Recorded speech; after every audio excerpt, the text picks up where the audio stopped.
ओम शांति।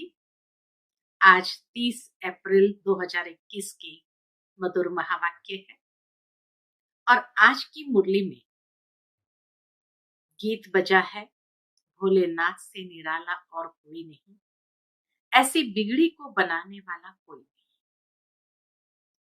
सचमुच भोलानाथ परमात्मा जब इस संसार में आते हैं तो 3 रूप से हमारी बिगड़ी को बनाते हैं। कौन से 3 रूप से हमारी बिगड़ी को बनाते हैं? बाप के रूप में हमें वर्षा दे करके हमारी बिगड़ी को बनाते हैं और उस वर्षे को प्राप्त करने के लिए लायक बनाते हैं। साथ ही साथ शिक्षक के रूप में हमें पढ़ाई पढ़ा करके लायक बनाते हैं, अर्थात हमारी बिगड़ी को बनाते हैं। और सतगुरु के रूप में श्रेष्ठ श्रीमत दे करके हम सब बच्चों को लायक बना करके नई दुनिया में गति सदगति में जाने के योग्य बनाते हैं। तो तीनों रूप से बाबा हमारी बिगड़ी को बनाते हैं। आज बाबा ने पुनः मुरली के अंदर आत्मा के लेसन को पक्का कराया है। बाबा कहे जब ओम शांति कहते हो तो बच्चे समझते हैं कि ओम माना अहम आत्मा और हम आत्माओं का स्वधर्म शांति है। और इस स्वधर्म में स्थित होते हुए आत्मा की वास्तविकता में या आत्म निश्चय करके हम सभी आत्म अभिमानी बनते जाते हैं। कर्म करते समय देही अभिमानी बनते जाते हैं। तो सुनते हैं बाबा के मधुर महावाक्य। ओम शांति। मीठे बच्चे, तुम बाप द्वारा सन्मुख पढ़ रहे हो। तुम्हें सतयुगी बादशाही का लायक बनने के लिए पावन जरूर बनना है। प्रश्न है, बाप के किस ऑक्यूपेशन को तुम बच्चे ही जानते हो? उत्तर है, तुम जानते हो कि हमारा बाप बाप भी है, टीचर और सतगुरु भी है। बाप कल्प के संगम युग पर आते हैं, पुरानी दुनिया को नया बनाने, एक आदि सनातन धर्म की स्थापना करने। बाप अभी हम बच्चों को मनुष्य से देवता बनाने के लिए पढ़ा रहे हैं। यह ऑक्यूपेशन हम बच्चों के सिवाय और कोई नहीं जानता। आज की मुरली का गीत है, भोलेनाथ से निराला और कोई नहीं, ऐसी बिगड़ी को बनाने वाला और कोई नहीं। ओम शांति। ओम शांति का अर्थ तो बच्चों को बार बार समझाया है।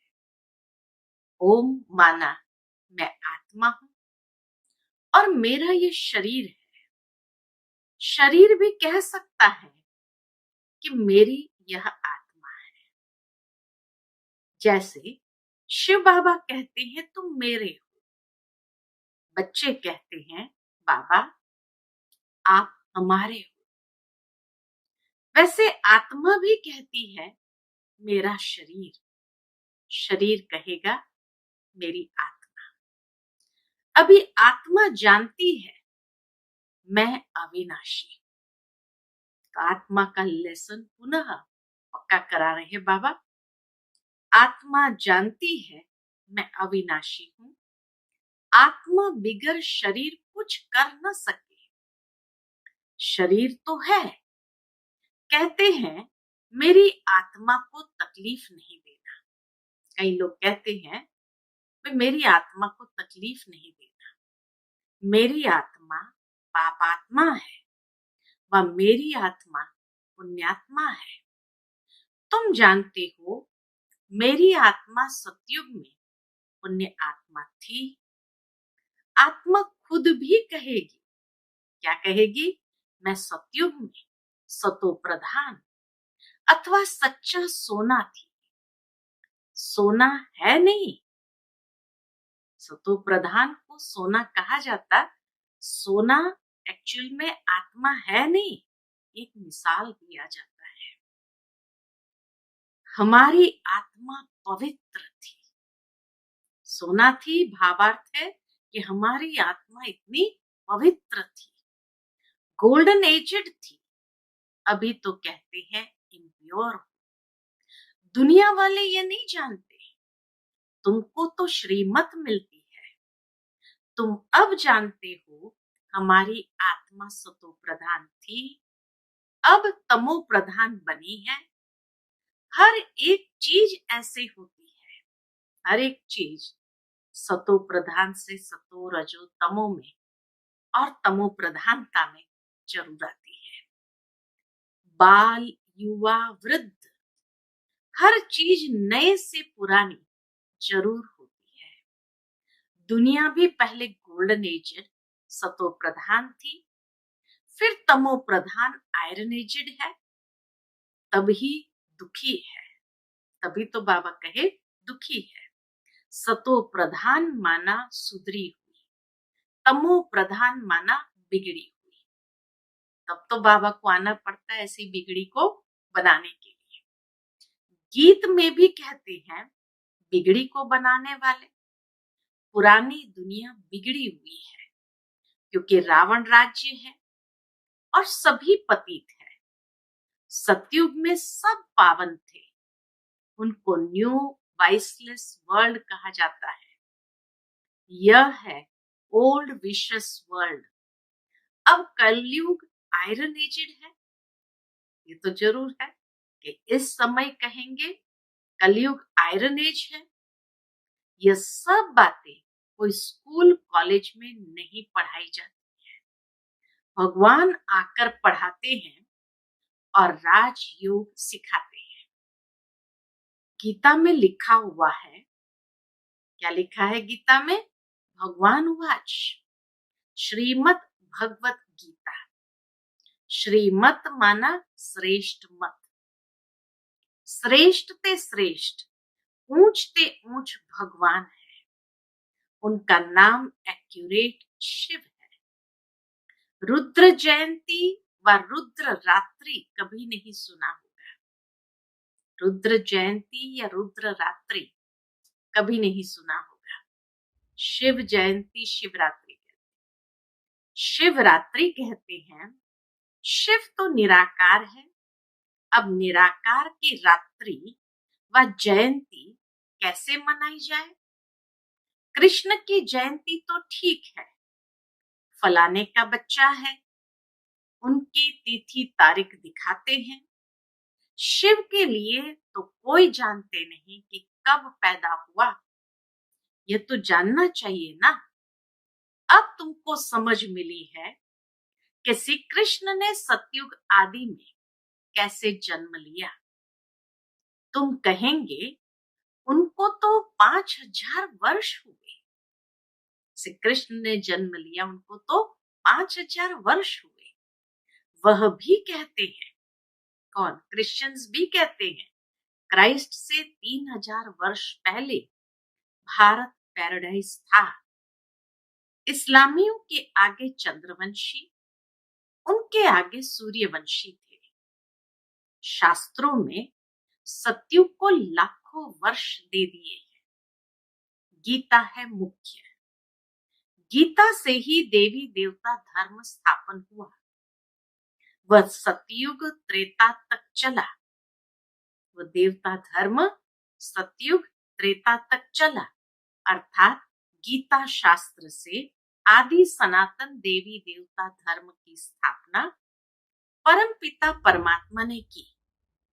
फिर तो आधा कल्प न कोई शास्त्र हुआ, न कोई धर्म स्थापक हुआ। बाप ने आकर ब्राह्मणों को देवता क्षत्रिय बनाया। गोया बाप 3 धर्म स्थापन करते हैं। यह है लीप धर्म।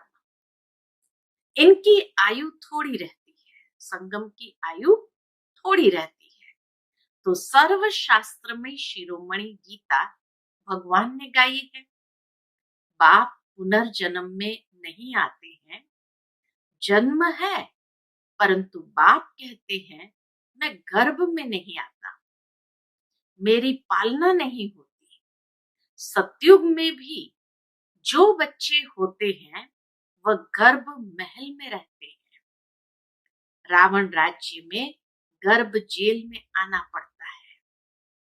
पाप जेल में भोगे जाते हैं, गर्भ में अंजाम करते हैं। हम पाप नहीं करेंगे, परंतु यह है ही पाप आत्माओं की दुनिया। बाहर निकलने से फिर पाप करने लग पड़ते हैं। वहां की वहां रही।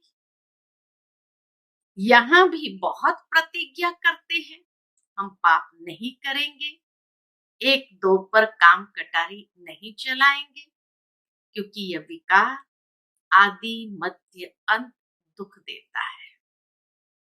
सतयुग में विष है नहीं, तो मनुष्य आदि मध्य अंत 21 जन्म दुख भोगते नहीं, क्योंकि राम राज्य है, उसकी स्थापना अब बाप फिर से कर रहे हैं। ऐसे राम राज्य की स्थापना बाप फिर से कर रहे हैं। संगम पर ही स्थापना होगी। जो भी धर्म स्थापन करने आते हैं उनको कोई भी पाप नहीं करना है। धर्म स्थापन करने आई आत्मा भी उस तन में प्रवेश करती जो कोई पाप कर्म नहीं करती। आधा समय है पुण्य आत्मा, फिर आधा समय बाद पाप आत्मा बनते हैं। तुम सत्युग त्रेता में पुण्य आत्मा रहते हो, फिर पाप आत्मा बनते हो। सतो प्रधान आत्मा जब ऊपर से आती है तो वह सजाएं खा नहीं सकती। क्राइस्ट की आत्मा धर्म स्थापन करने आई, उनको कोई सजा मिल नहीं सकती। बाबा कहे क्राइस्ट की आत्मा धर्म स्थापन करने आई तो उनको कोई सजा मिल ना सके।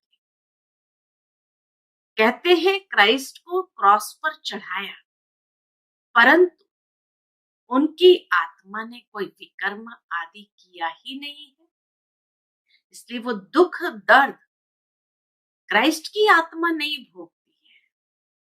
वो दुख की भोगना जीसस की आत्मा भोगती है। वह जिसके शरीर में प्रवेश करते हैं उनको दुख होता है, वह सहन करते हैं। जैसे बाबा मिसाल देते हैं, जैसे इसमें बाबा आते हैं, ब्रह्मा बाबा में शिव बाबा आते हैं। वह तो है ही सतो प्रधान। कोई भी दुख तकलीफ इनकी आत्मा को होता है, ब्रह्मा बाबा की आत्मा को होता है, शिव बाबा को नहीं होता है। वह तो सदैव सुख शांति में रहते हैं, एवर सतो प्रधान है, परंतु आते तो इस पुराने शरीर में है ना। वैसे क्राइस्ट की आत्मा ने जिसमें प्रवेश किया उस शरीर को दुख हो सकता है। जो कील ठोके वो क्राइस्ट को दुख नहीं होता है, लेकिन जिस शरीर में उसने प्रवेश किया वो जीसस के शरीर को दुख होता है। उस शरीर को दुख हो सकता है। क्राइस्ट की आत्मा दुख भोग नहीं सकती। बाबा कहे क्राइस्ट की आत्मा दुख नहीं भोग सकती, क्योंकि सतो रजो तमो में आती है। नई नई आत्माएं आती भी तो है ना, उनको पहले जरूर सुख भोगना पड़े। द्वापर के बाद भी जो आत्माएं नीचे उतरती है नई नई, सतो प्रधान होने कारण वो पहले तो सुख भोगती है, दुख भोग नहीं सकती। लॉ नहीं कहता, ये ड्रामा का लॉ नहीं है। जो सतो प्रधान आत्मा ऊपर से उतरे और वो तुरंत दुख भोगना शुरू करे, नहीं, ये लॉ नहीं कहता। इसमें बाबा बैठे हैं, कोई भी तकलीफ इनको यानी दादा को होती है, न कि शिव बाबा। परंतु यह बातें तुम जानते हो और कोई को भी पता नहीं है। यह सब राज बाबा ये एक एक बात का राज बता रहे हैं। सतो प्रधान आत्मा के लिए कायदा क्या है, ब्रह्मांड का नियम क्या है, वो बता रहे हैं। तो बाबा कहे ये सब राज अभी बाप बैठ समझाते हैं। इस सहज राजयोग से ही स्थापना हुई थी। फिर भक्ति मार्ग में यही बातें गाई जाती है। इस संगम पर जो कुछ होता है वो गाया जाता है।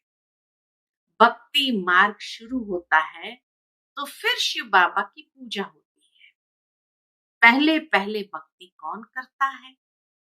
वही लक्ष्मी नारायण जब राज्य करते थे तो पूज्य थे। फिर वाम मार्ग में आ जाते हैं तो फिर पूज्य से पुजारी बन जाते हैं। वाम मार्ग यानी विकृत मार्ग पर जैसे आ जाते द्वापर युग से, तो पूज्य से पुजारी बन जाते हैं। बाप समझाते हैं तुम बच्चों को पहले पहले बुद्धि में आना चाहिए कि निराकार परमपिता परमात्मा इस द्वारा हमको पढ़ाते हैं।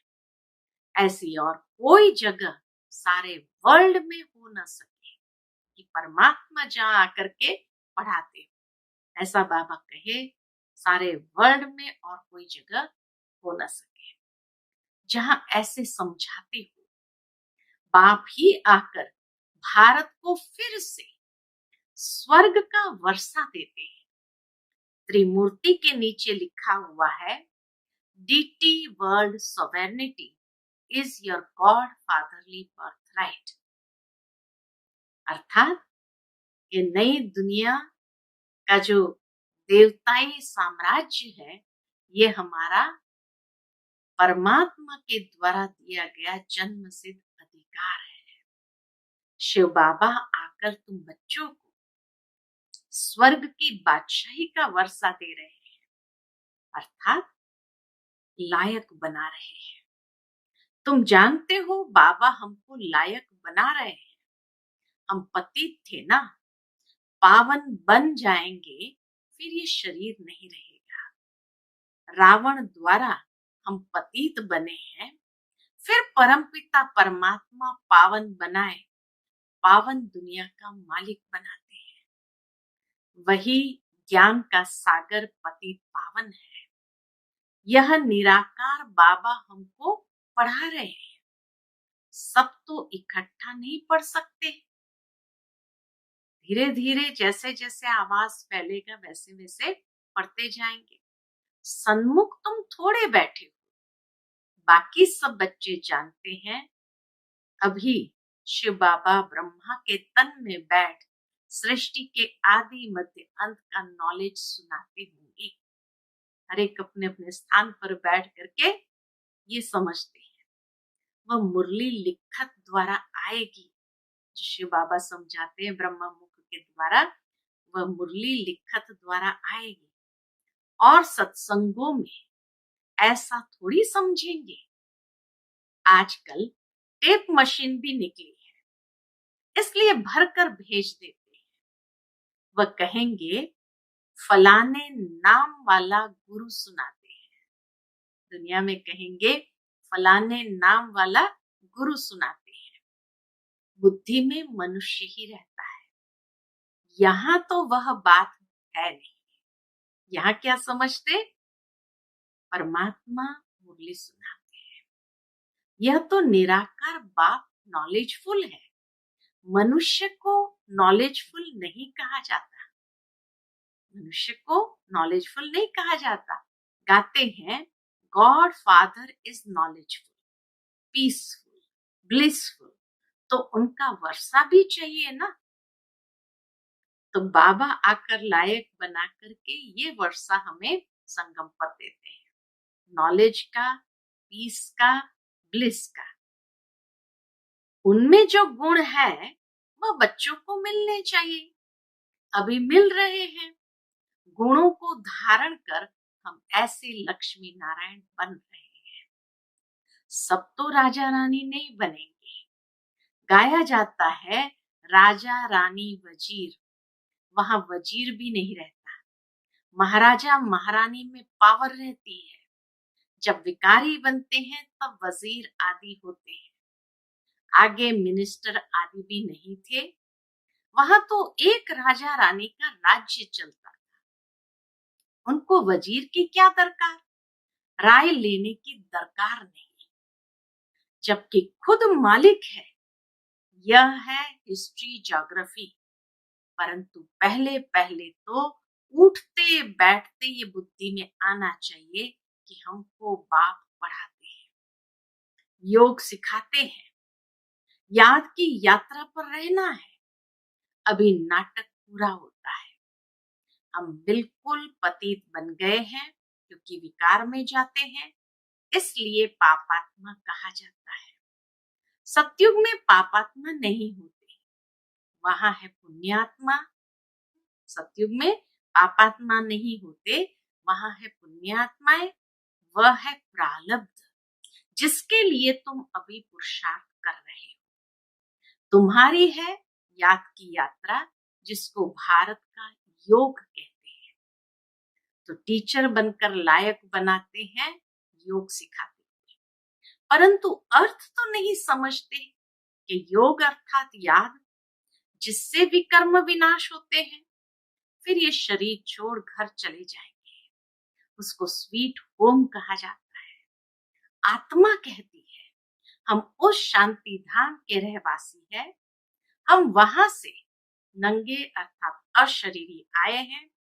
यहाँ पाठ बजाने के लिए शरीर लिया है। यह भी समझाया है माया 5 विकारों को कहा जाता है। यह 5 भूत है। काम का भूत, क्रोध का भूत, बाबा कहे काम का भूत, क्रोध का भूत। नंबर 1 है देह अभिमान का भूत। बाप समझाते हैं सतयुग में यह विकार होते नहीं। उनको निर्विकारी दुनिया कहा जाता है। विकारी दुनिया को निर्विकारी बनाना ये तो बाप का ही काम है। उनको ही सर्वशक्तिमान, ज्ञान का सागर, पतित पावन कहा जाता है। इस समय सब भ्रष्टाचार से पैदा होते हैं। सतयुग में है ही वाइसलेस दुनिया। बाप कहते हैं अब तुमको विश्व से वाइसलेस बनना है। कहते हैं इस बिगर बच्चे कैसे पैदा होंगे। बाप समझाते हैं अभी तुम्हारा ये अंतिम जन्म है। मृत्यु लोक ही खत्म होना है, फिर इसके बाद विकारी लोग होंगे नहीं। इसलिए बाप से पवित्र बनने की प्रतिज्ञा करनी है। कहते हैं बाबा हम आपसे वर्षा अवश्य लेंगे। ये कसम उठाते हैं, झूठा। बाबा क्या कहते हैं, ये कसम उठाते हैं, झूठा। गॉड जिसके लिए कसम उठाते हैं उसको तो जानते नहीं। वह कब कैसे आता है, उनका नाम रूप देश काल क्या है, कुछ भी नहीं जानते। बाप आकर अपना परिचय देते हैं। अभी तुमको परिचय मिल रहा है। दुनिया भर में कोई भी गॉड फादर को नहीं जानते। बुलाते भी हैं, पूजा भी करते हैं, परंतु ऑक्यूपेशन को नहीं जानते। अभी तुम जानते हो परम पिता परमात्मा हमारा बाप, टीचर, सतगुरु है। यह बाप ने खुद परिचय दिया है कि मैं तुम्हारा बाप हूं। मैंने इस शरीर में प्रवेश किया है। प्रजापिता ब्रह्मा द्वारा स्थापना होती है। किसकी? ब्राह्मणों की। फिर तुम ब्राह्मण पढ़कर देवता बनते हो। मैं आकर तुमको शूद्र से ब्राह्मण बनाता हूं। बाप कहते हैं मैं आता ही हूं कल्प के संगम युग पर। कल्प 5000 वर्ष का है। यह सृष्टि चक्र तो फिरता रहता है। मैं आता हूं पुरानी दुनिया को नया बनाने, पुराने धर्मों का विनाश कराने। फिर मैं आदि सनातन देवी देवता धर्म स्थापन करता हूँ।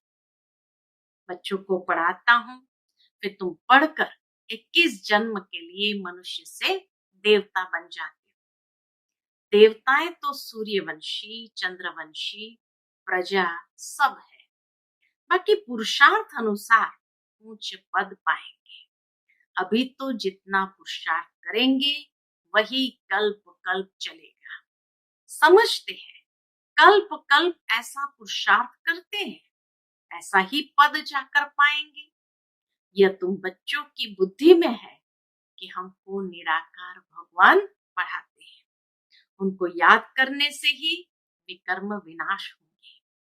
बिगर याद किए विकर्म विनाश हो नहीं सकते।